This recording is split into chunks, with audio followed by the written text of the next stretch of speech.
മോനെ, കണ്ണാ, അമ്മയാടാ കുട്ടാ. നിന്നെ കണ്ടിട്ട് എത്ര നാളായടാ. അമ്മ ഇന്നലെ മോനൊരു കഥ പറഞ്ഞു തന്നില്ലേ, നോട്ടം. അതിൻ്റെ 3-ാം ഭാഗം അമ്മ ഇന്ന് മോന് പറഞ്ഞു തരാം കേട്ടോ. മോനെ, പിന്നെ ഇത് കേൾക്കുമ്പോൾ ഇയർഫോൺ വെച്ചിട്ട് മാത്രമേ കേൾക്കാനുള്ളൂ കേട്ടോ. അല്ലെങ്കിൽ റൂമിലുള്ളവരൊക്കെ മോനെ കളിയാക്കും, അമ്മയ്ക്ക് വിളിക്കും കേട്ടോ. മോൻ പിന്നെ ഇത് കിടക്കുമ്പോൾ കേട്ടാൽ മതി കേട്ടോടാ. കിടക്കുമ്പോൾ തടവിയൊന്നും വേണ്ട, കിടന്നങ്ങനെ കേട്ട് ഫുള്ളിങ്ങനെ കേട്ട് അങ്ങ് ഉറങ്ങിയാൽ മതി. കഥ തുടങ്ങാം മോനെ. എത്രയോ കാലമായി ഒന്നും തൊടാൻ കൊതിച്ച അമ്മയുടെ വെണ്ണ തുടകൾക്കിടയിൽ എൻ്റെ അമ്മപ്പൂവിൻ്റെ മേലെ എൻ്റെ കുഞ്ഞിൻ തട്ടിയ സുഖത്തിൽ ഞാൻ ലയിച്ചിരുന്നു പോയി. എഴുന്നേറ്റ് മുട്ടുകുത്തി നിന്ന് അമ്മ എന്നെ പിടിച്ചെഴുന്നേൽപ്പിച്ചു. ഞാൻ എഴുന്നേറ്റിരുന്നു. ഇത്രയൊക്കെ ആയ സ്ഥിതിക്ക് ഇനി എൻ്റെ കുഞ്ഞിനെ മറച്ചു പിടിക്കേണ്ട ആവശ്യമില്ല എന്നെനിക്ക് തോന്നി. നന്ദു, എന്തെങ്കിലും പറ്റിയോടാ? ഇല്ലമ്മേ, കുഴപ്പമില്ല. അമ്മയ്ക്ക് വല്ലതും പറ്റിയോ? ഇല്ല മോനെ. ഞങ്ങൾ 2 പേരും എഴുന്നേറ്റ് നിന്നു. തലയ്ക്ക് വല്ലതും പറ്റിയോടാ? ഇങ്ങോട്ട് നിന്നേ, നോക്കട്ടെ. വീണപ്പോൾ തല അടിച്ച ഭാഗം വേദന കൊണ്ട് ഒഴിഞ്ഞത് കണ്ട് അമ്മ അടുത്തേക്ക് വന്ന് തലയിൽ തലോടി. വീണപ്പോൾ ചെറുതായി ഒന്ന് അടിച്ചു. വേദനയുണ്ടോടാ എന്ന് ചോദിച്ച് അമ്മ എൻ്റെ തലയിൽ കൈവച്ചൊഴിഞ്ഞു. ഈശ്വരാ, മുഴച്ചിട്ടുണ്ടല്ലോ. വാ, അമ്മ വെള്ളം കൂട്ടി ഒഴിഞ്ഞു തരാം. അമ്മ തലയിൽ നന്നായി വെള്ളം കൂട്ടി ഒഴിഞ്ഞു. എന്നിട്ട് ഒരു തുണിയിൽ ഉപ്പ് നനച്ച് ഇട്ട് തന്നു. അതിനിടയിൽ എൻ്റെ പൊങ്ങിയത് ഒക്കെ താണുപോയിരുന്നു. പറഞ്ഞതല്ലേ അമ്മ തുടച്ചോളാമെന്ന്. പറയുന്നത് കേട്ടിരുന്നേൽ ഇങ്ങനെ വല്ലതും വരുമായിരുന്നു. അമ്മയുടെ ശകാരം അത് കേട്ട എൻ്റെ മനസ്സിൽ വീണാലെന്താ, ഇങ്ങനെ ഒരു അവസരം കിട്ടിയതോർത്ത് തുള്ളിച്ചാടുകയായിരുന്നു.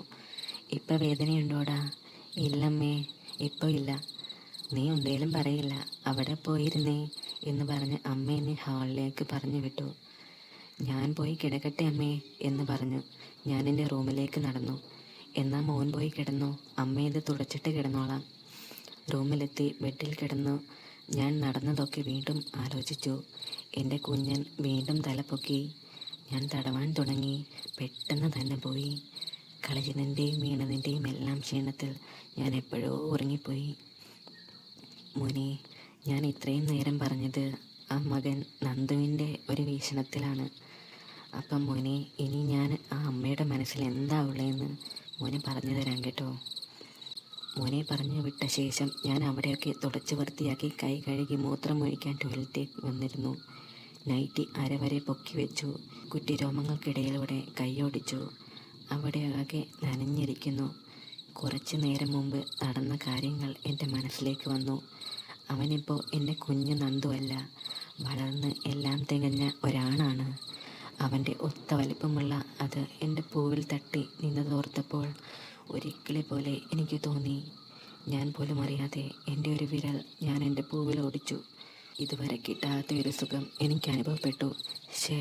ഞാൻ എന്തൊക്കെയാണ് ഈ ചിന്തിക്കുന്നത്? അവൻ എൻ്റെ സ്വന്തം മോനല്ലേ. ഞാൻ എൻ്റെ ചിന്തകളെ പഠിച്ചു. ഞാൻ പെട്ടെന്ന് മൂത്രമൊഴിച്ചെഴുന്നേറ്റു. ലൈറ്റ് ഓഫ് ചെയ്തു റൂമിൽ വന്നു. അവൻ ഉറങ്ങി കാണുമോ, ഒന്ന് ചെന്ന് നോക്കിയാലോ ഞാൻ ഓർത്തു.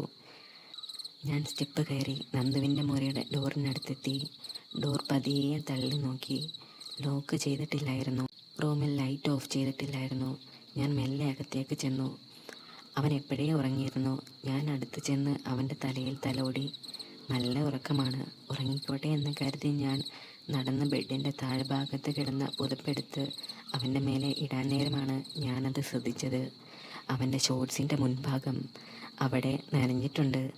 അവൻ ചരിഞ്ഞു കിടന്നത് കൊണ്ട് ആദ്യം കാണഞ്ഞിട്ടാണ്. അപ്പോൾ അവൻ പാൽ തടവി കളഞ്ഞിട്ടാണ് ഉറങ്ങിയത് എന്നെനിക്ക് മനസ്സിലായി. കുറച്ചു നേരം അങ്ങനെ നിന്ന് ഞാൻ പുതപ്പ് അവൻ്റെ മേലേക്കിട്ട് ലൈറ്റ് ഓഫ് ചെയ്ത് വാതിൽ ചാരി താഴേക്ക് നടന്നു. സ്റ്റെപ്പ് ഇറങ്ങുമ്പോഴും റൂമിൽ എത്തിയപ്പോഴും എൻ്റെ മനസ്സിൽ ഓരോ ചിന്തകളായിരുന്നു. അവനെന്നെ ഓർത്തായിരിക്കില്ലേ ചെയ്തിട്ടുണ്ടാവുക? അവൻ അങ്ങനെ ചെയ്യുമോ? ഞാൻ അവൻ്റെ അമ്മയല്ലേ? ഞാൻ ലൈറ്റ് ഓഫ് ചെയ്ത് മെല്ലെ ബെഡിലേക്ക് കിടന്നു. എൻ്റെ കൈകൾ യാന്ത്രികമായി നൈറ്റിയുടെ മുകളിലൂടെ പയ്യെ എൻ്റെ പൂവിൽ തലോടി. ഞാൻ ഓരോന്നും ഓർത്തു എപ്പോഴോ ഉറങ്ങിപ്പോയി. മോനെ, ഇനി ഞാൻ നന്ദുവിൻ്റെ മനസ്സിൽ എന്തൊക്കെയാണ് ഉള്ളതെന്ന് മോനെ പറഞ്ഞു തരാം. ഉറക്കമുണർന്നപ്പോൾ 8:30 ആയിരുന്നു. തലയിലെ വീക്കം പോയിട്ടുണ്ട്, പക്ഷേ തൊടുമ്പോൾ ചെറിയ വേദനയുണ്ട്. ഞാൻ മെല്ലെ എണീറ്റ് ബ്രഷ് ചെയ്തു. ടോയ്ലറ്റിൽ പോയി വന്നു. ഇന്നലെ ഇട്ട ഷോർട്സ് അഴിച്ചു കളഞ്ഞു. അതിന് ചെറിയ മണമുണ്ടായിരുന്നു. വേറെ ഒരു ഷോർട്സ് എടുത്തിട്ടു. താഴേക്ക് പോകണമെന്നുണ്ടെങ്കിലും എന്തോ ഒരു മടി അമ്മയെ ഫേസ് ചെയ്യാൻ.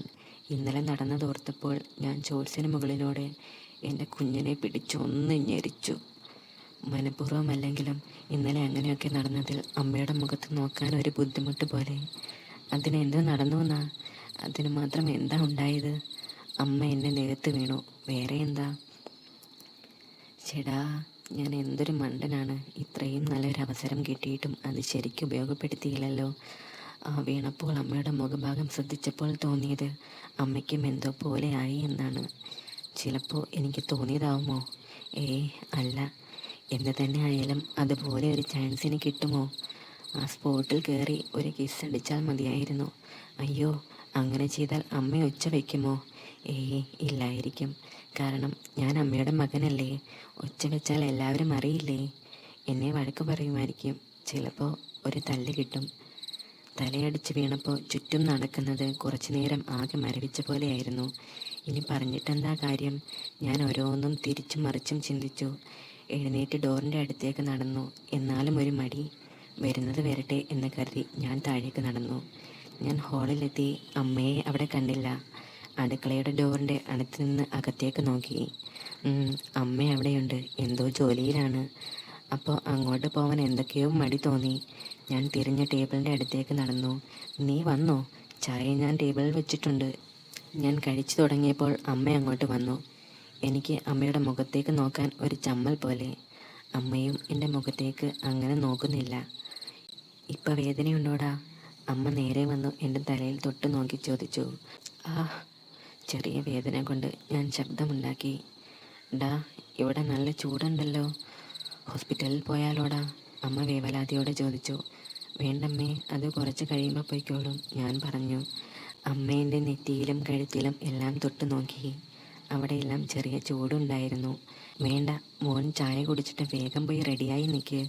അമ്മ വേഗം ചോറ് ഇറക്കി വെച്ചിട്ട് ഡ്രസ്സ് മാറട്ടെ. വേണ്ടമ്മേ. നന്ദു, നീ ഒന്നും പറയണ്ട, ഞാൻ പറയുന്നത് കേട്ടാൽ മതി. വേഗം പോയി റെഡിയായിക്കേ. ഞാൻ പിന്നെ എതിർത്തില്ല. ചായ കുടിച്ചു കഴിഞ്ഞ് വേഗം പോയി റെഡിയായി വന്നു. അമ്മയും ഒരു ചുരിദാറിട്ട് വന്നു. അമ്മ വീട് പൂട്ടി വണ്ടിയിൽ കയറി അമ്മയുടെ സ്കൂട്ടി സ്റ്റാർട്ട് ചെയ്തു. ഞാൻ പിറകിൽ കയറി ഞങ്ങൾ ആശുപത്രിയിലേക്ക് പോയി. പോകുന്ന വഴിയിൽ റോഡിലെ കുഴികൾ കാരണം അമ്മയുടെ ദേഹത്ത് മുട്ടാൻ പല അവസരം എനിക്ക് കിട്ടി. അപ്പോഴെല്ലാം എനിക്കെന്തോ കുറ്റബോധം പോലെ തോന്നി. എൻ്റെ അമ്മ എന്തൊരു പാവമാണ്. എനിക്കൊന്ന് ചെറുതായി നൊന്നപ്പോൾ അമ്മയുടെ മനസ്സ് എത്രത്തോളം വേദനിച്ചു. ഞാൻ എന്തൊരു വൃത്തികെട്ടവനാണ്. എങ്ങനെയും സ്നേഹിക്കുന്ന അമ്മയെ അങ്ങനെയൊക്കെ കാണുന്നത് ശരിയാണോ? അങ്ങനെ ഓരോന്നും ചിന്തിച്ച് ഞങ്ങൾ ഹോസ്പിറ്റലിലെത്തി. അവിടെ അരമണിക്കൂർ ഇരുന്നപ്പോൾ ഞങ്ങളോട് ടോക്കൺ വന്നു. ഡോക്ടറോട് തലയടിച്ച് വീഴുന്നതാണെന്ന് പറഞ്ഞു. ഡോക്ടർ തലയിൽ ചെറുതായി ചോര കല്ലിച്ചിട്ടുണ്ട്, വേറെ കുഴപ്പമൊന്നുമില്ല എന്ന് പറഞ്ഞു. നേഴ്സ് ഒരു മരുന്ന് വെച്ച് കെട്ടിത്തന്നു. ഈ കെട്ട് നാളെ അഴിച്ച് കളയാമെന്ന് പറഞ്ഞു. എന്നിട്ട് ഞങ്ങൾ ഹോസ്പിറ്റലിൽ നിന്നിറങ്ങി. അങ്ങനെ ഞങ്ങൾ ഗുളിക വായിക്കാനായി മെഡിക്കൽ ഷോപ്പിൽ അടുത്ത് റോഡിൽ സൈഡിൽ നിർത്തി. അമ്മ മരുന്ന് വാങ്ങിയിട്ട് വരാം, മോനിവിടെ ഇരുന്നോ എന്ന് പറഞ്ഞ് അമ്മ കുറച്ച് മുൻപിലെ മെഡിക്കൽ ഷോപ്പിലേക്ക് പോയി. നന്ദു, ഡാ, എന്താടാ പറ്റിയേ? പിറകിൽ നിന്ന് ആരോ എൻ്റെ അടുത്തേക്ക് വന്ന് ചോദിച്ചു. നല്ല പരിചയമുള്ള ശബ്ദം. ഞാൻ തിരിഞ്ഞു നിന്ന് നോക്കി. അത് ചേച്ചിയായിരുന്നു. എന്താ നിന്റെ തലയ്ക്ക് എന്താടാ പറ്റിയേ? എൻ്റെ തലയിൽ തല ഓടിക്കൊണ്ട് ചേച്ചി വീണ്ടും ചോദിച്ചു. അത് ഇന്നലെ ഒന്ന് വീണതാ, ഹോസ്പിറ്റലിൽ പോയി വരുക. നീ ഒറ്റയ്ക്കാണോ പോയേ? അല്ല, അമ്മയുണ്ട്. ഞാൻ അമ്മയെ ചൂണ്ടിക്കാണിച്ചു. അപ്പോഴേക്കും അമ്മ അവിടേക്ക് വന്നു. അമ്മേ, ഇതാരാന്ന് നോക്കിക്കേ. ചേച്ചി, ഞാൻ സന്തോഷത്തോടെ പറഞ്ഞു. നമുക്ക് പോവാം. നിനക്ക് വേറെ എന്തേലും വേണോ? അമ്മ അവളെ കണ്ടതുപോലും മൈൻഡ് ചെയ്യാതെ വണ്ടിയിൽ കയറിയിരുന്നു. അമ്മേ! അത് കണ്ട് ചേച്ചി വിഷമത്തോടെ അമ്മയെ വിളിച്ചു. അമ്മ വണ്ടി സ്റ്റാർട്ട് ചെയ്തു. അമ്മേ, നിൽക്ക് പ്ലീസ്, എന്നെ ഇങ്ങനെ അവോയ്ഡ് ചെയ്യല്ലേ. ചേച്ചി പെട്ടെന്ന് വണ്ടിയുടെ ഹാൻഡിലിൽ കയറി പിടിച്ചുകൊണ്ട് പറഞ്ഞു. ചേച്ചിയാകെ കരയാനായിരുന്നു. അമ്മ അത് ഗവനിക്കാതെ അവളുടെ കൈയെടുത്ത് മാറ്റി വണ്ടി മുന്നോട്ടെടുത്തു. ഞാൻ ചേച്ചി ഞങ്ങളെ നോക്കി കണ്ണ് തുടയ്ക്കുന്നത് നോക്കിയിരുന്നു. വണ്ടി അവളിൽ നിന്നും അകന്നു. ഞങ്ങൾ വീട്ടിലേക്കെത്തി. അമ്മ നേരെ ഡോർ തുറന്ന് മുറിയിൽ പോയി ഒറ്റ കിടപ്പായിരുന്നു. ഡോക്ടറിൻ്റെ അടുത്ത് ചെന്നപ്പോൾ അമ്മ കരയുന്നത് കേട്ടു. വിളിക്കാൻ എനിക്ക് തോന്നിയില്ല. ഞാൻ മുമ്പിലെ ഡോർ ലോക്ക് ചെയ്ത് എൻ്റെ മുറിയിൽ പോയിരുന്നു. കുറേ കഴിഞ്ഞപ്പോൾ അമ്മ എനിക്ക് ഭക്ഷണവും എടുത്തുകൊണ്ട് വന്നു. മോനെ, ഇപ്പം അമ്മ ഇച്ചിരി വിഷമത്തിലാണ്. ആ അമ്മയുടെ മനസ്സിലെന്താ ഉള്ളതെന്ന് ഞാൻ മോനെ പറഞ്ഞു തരാം. രാവിലെ ഉണരാൻ പതിവിലും വൈകിയിരുന്നു. ഞായറാഴ്ച ആയതുകൊണ്ട് കുഴപ്പമില്ല. ഞാൻ കുളിച്ചു വന്ന ഡ്രസ്സൊക്കെ മാറി. ഇന്നലെ ഞാൻ എന്തൊക്കെയാണ് ചിന്തിച്ചു കൂട്ടിയത് എന്നോർത്തു.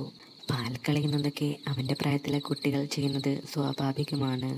പക്ഷേ ഈ ഇടയായി അവൻ്റെ നോട്ടവും മൊത്തത്തിലുള്ള പെരുമാറ്റവും പിന്നെ ഇന്നലത്തെ ആ സ്വഭാവം, അത് മനഃപൂർവ്വമല്ലെങ്കിലും അവൻ എന്നോട് അങ്ങനെ ഒരു ആഗ്രഹം ഉണ്ടാവുമോ എന്നോർത്ത് എനിക്കൊരാശങ്കയില്ലാതിരുന്നില്ല. എന്നാൽ ഇന്നലത്തെ ആ വീഴ്ചയിൽ അവൻ്റെ അത് തുടയ്ക്കുള്ളിൽ കുത്തി നിന്നപ്പോൾ, ഓഹോ, അതോർത്തപ്പോൾ എന്തോ പോലെ എനിക്ക് തോന്നി. അരിയുടെ വേവ് നോക്കാനായി തിരിഞ്ഞപ്പോഴാണ് അവൻ വാതിക്കൽ നിന്ന് തിരിഞ്ഞു നടക്കുന്നത് കണ്ടത്. അവൻ ഇത്രയും നേരം എന്നെ നോക്കി നിന്നതായിരിക്കുമോ? അവൻ്റെ മുഖത്ത് നോക്കാൻ എന്തോ പോലെ. എന്തായാലും അവൻ എൻ്റെ മോനല്ലേ. അങ്ങനെ എന്തെങ്കിലും അവൻ്റെ മനസ്സിലുണ്ടെങ്കിൽ പറഞ്ഞു മനസ്സിലാക്കേണ്ടത് ഞാനല്ലേ എന്നൊക്കെ ഓർത്ത് ഞാൻ അവൻ്റെ അടുത്തേക്ക് നടന്നു. അവൻ്റെ തലയിൽ മുഴ പോയിട്ടുണ്ട്.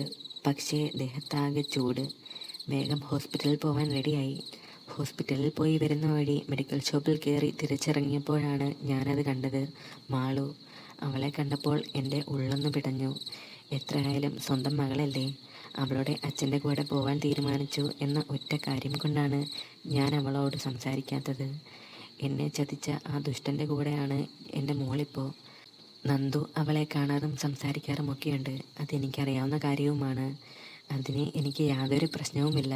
പക്ഷേ ഞാൻ പറഞ്ഞ ഒരു വാക്ക് പോലും വകവയ്ക്കാതെ അയാളുടെ കൂടെ പോയവളാണ് അവൾ. അടുത്തെത്തിയപ്പോൾ അവൾ എൻ്റെ കണ്ണിലേക്ക് നോക്കി. അവളുടെ കണ്ണ് കലങ്ങിയിരുന്നു. അമ്മേ. ആ വിളിയിൽ അവളെ കെട്ടിപ്പിടിച്ച് ഉമ്മ വയ്ക്കാൻ ആഗ്രഹം തോന്നിയെങ്കിലും എൻ്റെ വാശി അതിനെ അനുവദിച്ചില്ല.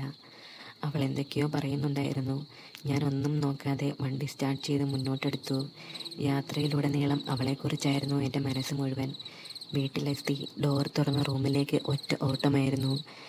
വരാൻ നേരം വണ്ടിയുടെ കണ്ണാടിയിലൂടെ കണ്ട അവളുടെ മുഖം ഓർത്തപ്പോൾ എനിക്കാകെ വിഷമമായി. പിന്നെ പിടിച്ചു നിർത്താനായില്ല. പൊട്ടിക്കരഞ്ഞു പോയി. കുറേ നേരം അങ്ങനെ തന്നെ കിടന്നു. കുറേ കഴിഞ്ഞപ്പോഴാണ് നന്ദുവിൻ്റെ കാര്യം ഓർത്തത്. ഞാൻ വേഗം എഴുന്നേറ്റ് സമയം നോക്കി. 2 മണിയായിരുന്നു. എഴുന്നേറ്റ് മുടിവാരി കെട്ടി ചുരിദാർ അഴിച്ചു. വെപ്രാളത്തിൽ രാവിലെ ശരിക്ക് ഉണങ്ങാത്ത അടിവസ്ത്രങ്ങൾ എടുത്തിട്ടതാണ്. വല്ല അസുഖവും പിടിക്കും എന്ന് കരുതി അതും അഴിച്ചു വെച്ചു. രാവിലെ അഴിച്ചിട്ട നൈറ്റി എടുത്തിട്ടു. അടുക്കളയിൽ ചെന്ന് കഞ്ഞി ഉണ്ടാക്കി അതും കൂടെ അവൻ്റെ ഗുളികയും എടുത്ത് ഞാൻ നന്ദുവിൻ്റെ റൂമിലേക്ക് ചെന്നു. നന്ദു. മോനെ, ഇനി ഞാൻ ആ മോൻ്റെ മനസ്സിലുള്ള കാര്യങ്ങൾ പറയാം കേട്ടോ. അമ്മ റൂമിൽ എൻ്റെ ബെഡിൻ്റെ അടുത്ത് വന്നിരുന്നു. ഞാൻ മെല്ലെ എഴുന്നേറ്റ് കട്ടിലിൻ്റെ ക്രോസിൽ ചാരിയിരുന്നു. ഇത് കഴിക്ക് എന്ന് പറഞ്ഞ് ഒരു ഗുളിക എൻ്റെ കയ്യിൽ തന്നു. ഒപ്പം സ്റ്റഡി ടേബിളിൽ നിന്നും വാട്ടർ ബോട്ടിൽ എടുത്ത് എൻ്റെ കയ്യിൽ തന്നു. ഗുളിക കുടിച്ച് വാട്ടർ ബോട്ടിൽ അമ്മയുടെ കയ്യിൽ കൊടുത്തു. അമ്മ അത് ടേബിളിൽ തിരികെ വെച്ച് കഞ്ഞിയുടെ പാത്രം എൻ്റെ നേരെ നീട്ടി. ദാ മോനെ, കഞ്ഞി കുടിച്ചേ. അമ്മ സ്നേഹത്തോടെ പാത്രം എൻ്റെ കയ്യിൽ വെച്ച് തന്നു. കഞ്ഞിയാണോ? വേറെ ഒന്നുമില്ലേ അമ്മേ? അമ്മ വന്ന് വിളിച്ചപ്പോൾ ഞാൻ എണീക്കാൻ നോക്കി. വേണ്ട, മോനവിടെ കിടന്നോ, അമ്മ അങ്ങോട്ട് വരാം. കഞ്ഞി ഇഷ്ടമല്ലെങ്കിലും അമ്മ കഷ്ടപ്പെട്ടുണ്ടാക്കി കൊണ്ടുവന്നത് കൊണ്ട് ഞാൻ ഓരോ സ്പൂണായി കുടിച്ചു. അമ്മ എൻ്റെ തലയിൽ തലോടിക്കൊണ്ട് എൻ്റെ ഒപ്പം ചാരിയിരുന്നു. അമ്മയും കുറച്ച് കുടിച്ചു നോക്കിക്കേ. ഒരു പുഞ്ചിരിയോടെ എന്നെ നോക്കിയിരിക്കുന്ന അമ്മയോട് ഞാൻ പറഞ്ഞു. ആ കാട്ടിക്ക് ഞാൻ തരാം എന്ന് പറഞ്ഞ് ഒരു സ്പൂൺ കഞ്ഞി ഞാൻ അമ്മയുടെ വായിൽ വെച്ച് കൊടുത്തു. അമ്മ അത് ഇഷ്ടത്തോടെ വാങ്ങി കുടിച്ചു. അത് കഴിഞ്ഞ് കുറച്ച് കഞ്ഞി കൂടെ കോരി ഞാൻ കുടിച്ചു. എന്നിട്ട് ആ സ്പൂൺ ഒന്ന് ഉറിഞ്ചി വലിച്ചുകൊണ്ട് പറഞ്ഞു, ഇപ്പം നല്ല ടേസ്റ്റ് ഉണ്ട് ഡാ. അമ്മ അത് കണ്ട് ചിരിച്ചുകൊണ്ട് എൻ്റെ ചെവിയിലൊന്ന് നുള്ളി. ഞാനത് വീണ്ടും ഒരു സ്പൂൺ കോരി എടുത്തിട്ട് അമ്മയുടെ വായിൽ വെച്ച് കൊടുത്തു. കുടിക്കാൻ നേരം അല്പം താഴേക്ക് പോയി അമ്മയുടെ ദേഹത്ത് ചെന്ന് വീണു. നന്ദു, വെറുതെ വാശി പിടിക്കാതെ ഇത് കുടിച്ചേ. കഞ്ഞി കുടിച്ചാൽ നിൻ്റെ വേദനയും പനിയും എല്ലാം പെട്ടെന്ന് മാറും. പെട്ടെന്ന് ഞാൻ അയ്യോ താഴെ പോയല്ലോ എന്ന് പറഞ്ഞ് സ്പൂൺ കഞ്ഞിയിലേക്കിട്ട് കഞ്ഞി വീണെടുത്ത് തുടയ്ക്കാൻ തുടങ്ങി.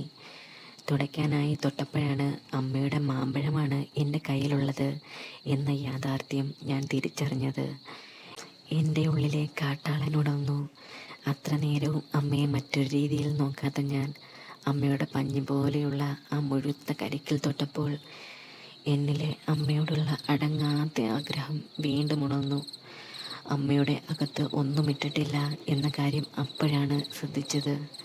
പെട്ടെന്നുള്ള പ്രവൃത്തിയിൽ അമ്മയൊന്ന് പതറിയെങ്കിലും മോൻ സ്നേഹത്തോടെ തുടയ്ക്കുന്നതാണ് എന്ന് കരുതി അമ്മയുടെ ചുണ്ടിൽ വീണ്ടും പുഞ്ചിരി വിടർന്നു. എൻ്റെ മനസ്സിൽ പല ചിന്തകളും വന്നു. ആരോ എന്നോട് പറയുന്ന പോലെ, ഇതാണ് ചാൻസ്, ഒന്ന് നീ കളഞ്ഞു, ഇനി ഇതുപോലെ ഒന്നും കിട്ടില്ല, ഇത് ചെയ്യാൻ പാടില്ല. അതെൻ്റെ അമ്മയാണ്. അമ്മ എന്നെ എത്രത്തോളമാണ് സ്നേഹിക്കുന്നത്. എന്തൊരു മുതലമാണ് അമ്മയുടെ ഇറച്ചിക്കൊലകൾ. അതിലിങ്ങനെ തഴുകുന്നത് എത്ര ഞാൻ ആഗ്രഹിച്ചതാണ്. ഇത്രയും കാര്യങ്ങൾ സെക്കൻഡുകൾ കൊണ്ടാണ് എൻ്റെ മനസ്സിലൂടെ കടന്നുപോയത്. എൻ്റെ ഉള്ളിലെ കാട്ടാളൻ ഒടുവിൽ പുറത്തു വന്നു. അമ്മയുടെ വലതുഭാഗത്ത് തളർത്ത് നിന്ന മാമ്പഴത്തിൽ കഞ്ഞി തുടച്ചു കൊണ്ടിരുന്ന ഞാൻ പയ്യെ അതിലൊന്ന് അമർത്തി. ആ, അമ്മയുടെ വായിൽ നിന്ന് ഒരു ശബ്ദം പുറത്തേക്ക് വന്നു. ആ മോനെ, ഇനി മോൻ പോയി ഉറങ്ങിക്കോ. മോൻ തടവി കിടന്ന് ഉറങ്ങിക്കോ കേട്ടോ. അടുത്ത ഭാഗം മോന് അമ്മ നാളെ പറഞ്ഞു തരാം കേട്ടോ മോനെ. ആ മോനെ, അമ്മയെ ഒന്ന് സബ്സ്ക്രൈബ് ചെയ്തേക്കണേടാ കുട്ടാ. ആ മോനെ, അതുപോലെ അമ്മയുടെ ടെലഗ്രാം ചാനലിലും ഒന്ന് ജോയിൻ ചെയ്തേക്കണേടാ. ഷീജ സ്റ്റോറീസ്. ഗുഡ് നൈറ്റ് കണ്ണാ. ഉമ്മ, ചക്കര ഉമ്മ.